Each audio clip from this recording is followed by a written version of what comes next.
pre-trial chamber of the International Criminal Court has confirmed that there are no crimes against humanity in Venezuela. Russia celebrates the 78th anniversary of Victory Day, with President Vladimir Putin leading the commemorations. And at least 12 people have been killed during an Israeli raids in the Gaza Strip, allegedly targeting members of the Palestinian resistance movement.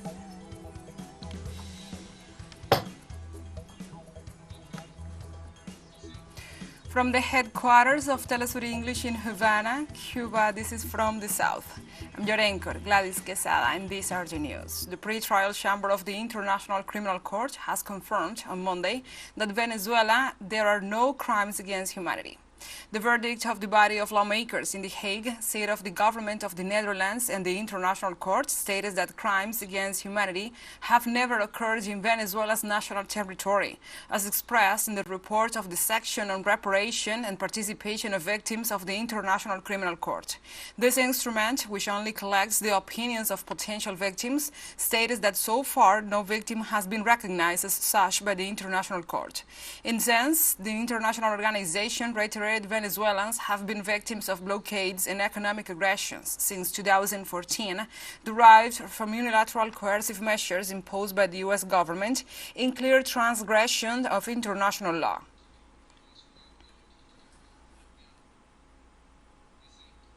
In Venezuela, during his TV program Con Maduro Más, President Nicolás Maduro Moros affirmed that Citgo belongs to the country in the face of the United States' attempt to plunder the company. Citgo is Venezuela. Citgo belongs to the Bolivarian Republic of Venezuela, to the people of Venezuela, and its nominal owner, the owner of its share, is Petróleos de Venezuela, PDVSA, a company established and operating in Venezuela with 80,000 workers, a single PDVSA, not the phantom PDVSA created by the coup plotters, but the extremist right-wing opposition, because I have to say, that unitary platform, that political group that is now going to call for primaries, that is putting forward candidates, they are the ones behind the theft of the company Citgo that belongs to all Venezuelans. Also, President Nicolás Maduro called on the people to remain in permanent battle to denounce and repudiate the plundering of the company Citgo. I call on the people of Venezuela to remain in permanent battle to denounce the looting of Citgo, to condemn the looting of Citgo, and to point directly to those responsible for the looting of Citgo. Our country has to move forward with work, denouncing injustices, confronting injustices, but it has to move forward with work, with production, with productivity, recovering all the industry, recovering the countryside, recovering the economy, producing goods and services, producing wealth for our people. In addition, the Venezuelan President Nicolás Maduro Moros assured that the country unconditionally supports the peace initiative for Ukraine proposed by the governments of China and Brazil. In Venezuela, we strongly support the initiative of the People's Republic of China, of President Xi Jinping, the initiative of Brazil, of President Lula da Silva regarding the conflict in Ukraine. Xi Jinping and Lula da Silva have raised the banner of peace. They have said that war cannot continue to escalate. How far this war is going to go? How far do they plan to escalate it? How far are they going to destroy the world? Are they going to take us to a nuclear war because of hatred? Because of the desire for revenge? Because of the war mentality? Joseph Borrell, are you going to take us to a nuclear war because of your war mentality? You should be a diplomat. You don't know how to handle a rifle nor a gun. And now you are going to be talking about war, about escalations of violence. Stop it. Enough with the war. In other topics, the Confederation of Indigenous Nationalities of Ecuador, CONAIE, reiterated on Monday its support for the impeachment of President Guillermo Lasso. After a meeting of the Government Council, the Confederation's President, Leonidas Issa, asked through a public statement to move forward with the trial against the head of state. The indigenous leader has been adamant in stating that neither his council nor the Pachacuri bench can carry the weight that could mean giving a continuity to the current administration. Let's remember remember that in June 2022, the CONAIE and other indigenous organizations led demonstrations against the economic policies and abuses of Guillermo Lasso's government. The future of Guillermo Lasso as president will be decided this Tuesday in the plenary of the Assembly.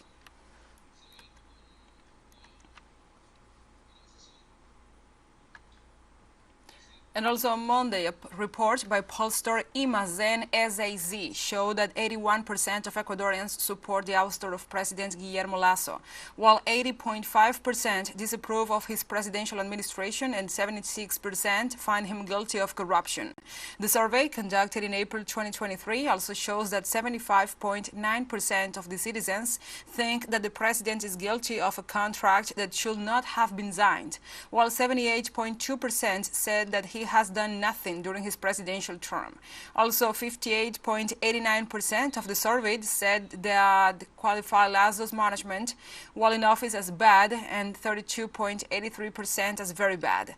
The data correspond to 1,500 surveys carried out in Guayas, Pichincha, Manabí, Azuay, as well as coastal regions, the highlands and Amazon, with a representativeness of 95% of the population and with a 2.5% margin of error.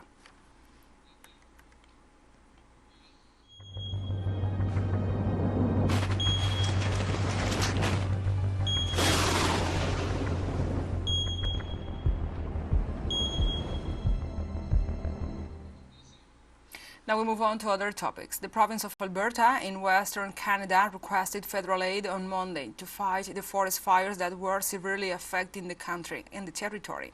The emergency has forced the displacement for their homes of about 30,000 people and has paralyzed the oil production of the companies Vermilion Energy and Crescent Point Energy, which announced the temporary shutdown of their operations. Firefighters are trying to put out the fires, two of which are reportedly out of control in the western area of British Columbia province.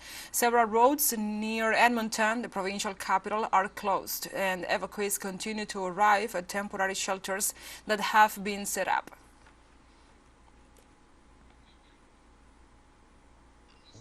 And forest fires fanned by strong winds in 3 Russian regions killed at least 1 person amid a heat wave linked to climate change.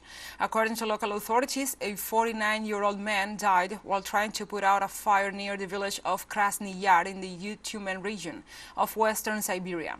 The region's governor, Alexander Moore, said in a Sunday that a state of emergency had been declared across the entire area. On the other hand, the TASS state news agency reported 12 active forest fires on Monday morning in Tyumen, covering more than 1,100 hectares. In recent years, Russia's forest fires have been starting earlier and earlier in the face of rising temperatures. According to officials, the fires are primarily set off by people barbecuing in the woods or countryside or during spring clearing operations. Families and rescuers in the Eastern Democratic Republic of the Congo were searching on Monday for unknown numbers of missing people, 4 days after floods and landslides killed at least 400. During a weekly press meeting on Monday, the government spokesperson Patrick Muyaya confirmed the death toll provided by the administrator of Kalehi territory in South Kivu province, where villages have been destroyed and bodies found in Lake Kivu. The government officials said 401 people were dead, but did not specify the number of missing, which local authorities said could be in the hundreds. According to the UN Humanitarian Affairs Bureau, OZHA, some 3,000 families are still without shelter. A wall of mud that fell down the mountainside on Thursday evening covers part of the village where homes and people were swept away.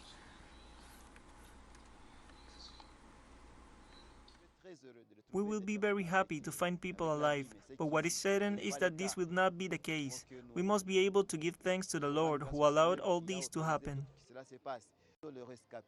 The survivors are suffering from trauma. They are traumatized, just as we are here. And we know that if a traumatized person is not helped psychologically, it is worse than death.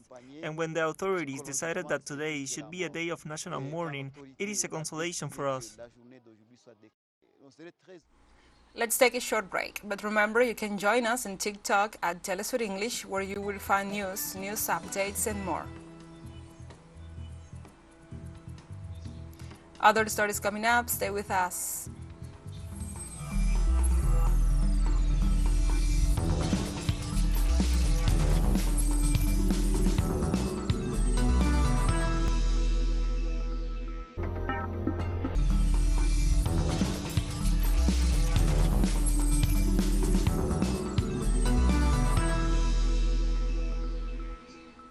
Welcome back to From the South. On Tuesday, Russia celebrates the 78th anniversary of Victory Day. Within the framework of official activities, President Vladimir Putin delivered a speech in which he reminded who saved the world from fascism. With a red square packed with troops, people, and former combatants and their families, the head of state affirmed that humanity is again at a crucial turning point. Putin denounced that a real war had been unleashed against his country and promised that Russians and their allies will defeat fascism once again.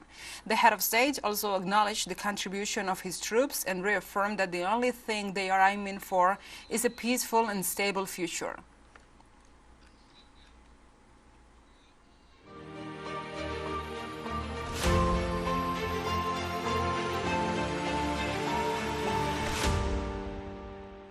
Now we move on to other topics. The Zaporizhzhia nuclear power plant has suspended operations of its units to avoid provocations by the armed forces of Ukraine.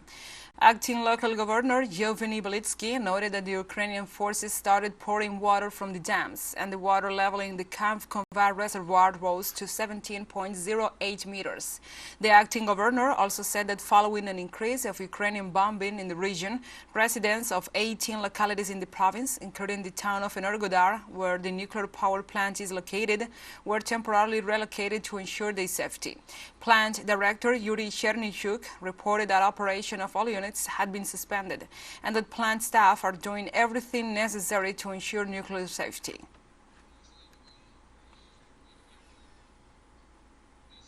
Tens of thousands of Serbians rallied in Belgrade against violence on Monday after two separate mass shootings occurred in the country days before.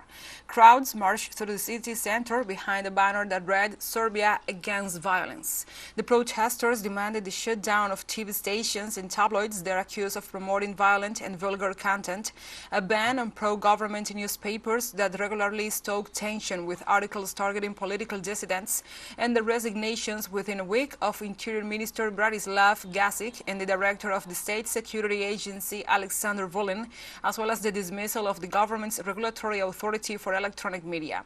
The protests occurred after a schoolboy killed 8 pupils and 1 security guard and injured 6 others last Wednesday, and a 21-year-old man killed another 8 people and wounded 14 in central Serbia the following evening.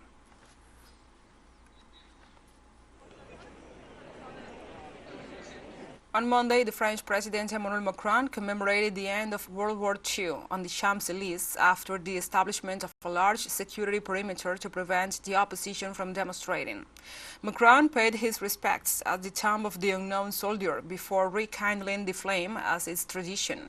The French head of state then went to Lyon, where the opposition called for demonstrations near the Montluc prison memorial, where Jean Moulin and other resistance figures were detained. Jean Moulin was the first head of the resistance against fascism in France.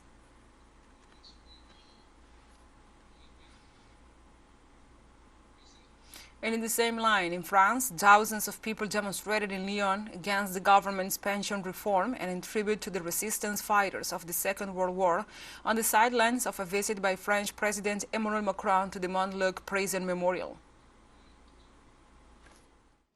Each time there is a demonstration, we have to remind people who Ambroise Croissant or Jean Moulin were, because all the governments have tried to erase our history, which belongs to the workers, and this is not normal. There are several reasons. First, my complete opposition to the pension reform, and then, according to me, a violation of the memory of the resistance fighters, as Macron's policy goes against what these people fought for and died for. So the fact that he comes here on this day to commemorate their death is just a shame for our country, for democracy, and for the French people. And on Monday, the Turkish Foreign Minister Mevlut Cavusoglu declared that Ankara has no plans to support Western economic restrictions against Russia. Turkey's top diplomat made the comments during an interview to the Leader Haber TV channel in the run-up to the country's presidential and parliamentary elections to take place on Sunday. The official also criticized opposition presidential candidate Kemal Kılıçdaroğlu, who was shown his interest in prioritizing links with the West. Ankara is one one of Moscow's main trading partners, with both sides having pledged to deepen economic cooperation and to expand bilateral trade. Data shows that around the time last year, Turkey became one of the top 5 exporters to Russia. In 2021, it ranked 11th ahead of the US, France, Japan, Poland, and Italy.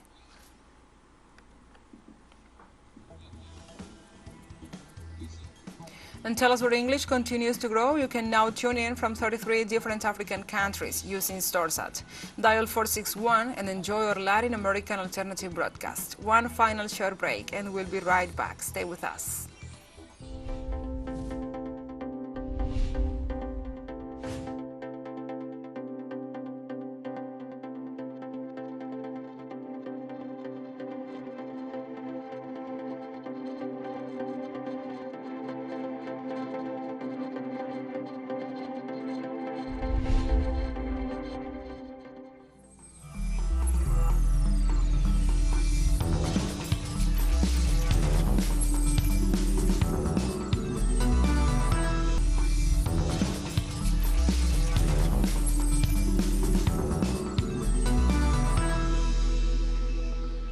Welcome back. At least 12 people have been killed during Israeli air raids on the Gaza Strip, allegedly targeting members of the Palestinian resistance movement. According to the Al Jazeera, the Ministry of Health declared that apart from the 12 deaths, an unconfirmed number of people were injured in the Israeli air attacks.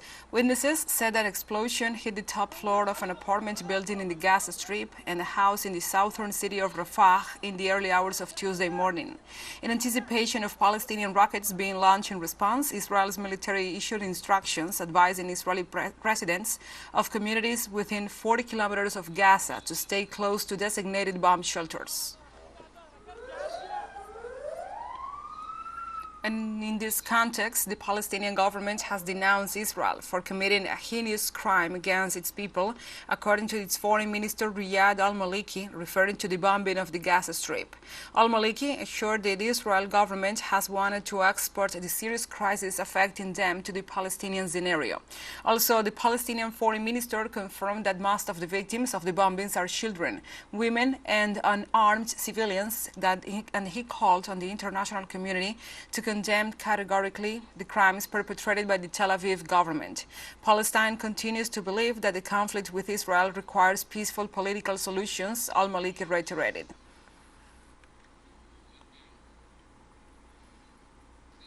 And ceasefire talks in Saudi Arabia between Sudan's warring generals have yielded no major progress, dampening hopes for a quick end to the fighting.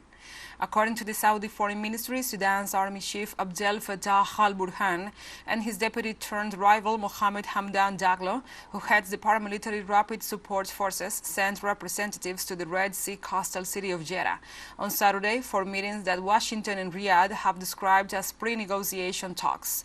The ministry stated that the goals include reaching an effective short-term halt to the fighting, facilitating aid delivery, restoring basic services, and setting a timetable for expanding negotiations to reach a permanent cessation of hostilities. The note also said that the two sides have begun to discuss the security measures they should take in order to facilitate the delivery of humanitarian urgent aid and the restoration of essential services.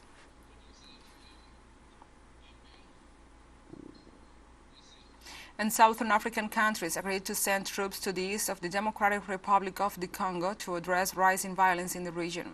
This initiative aims to confront the armed groups that have been terrorizing the civilian population for decades.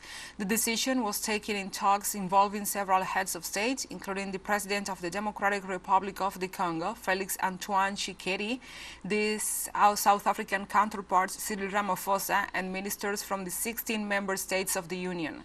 It is also noted that the conference participants did not indicate the number of troops to be sent to the Democratic Republic of the Congo, nor a timetable for their deployment. There are numerous rebel and guerrilla groups operating in the east of the country. Some of them are local, others are made up of paramilitary from neighboring countries. And we have come to the end of this news brief. But remember, you can find these and many other stories on our website at telesurenglish.net. And also, if you feel so inclined, please join us on social media for all the latest news. We are on Facebook, Twitter, Instagram, Telegram, and TikTok. For TeleSUR English, I'm your anchor, Gladys Quesada. Thank you for watching.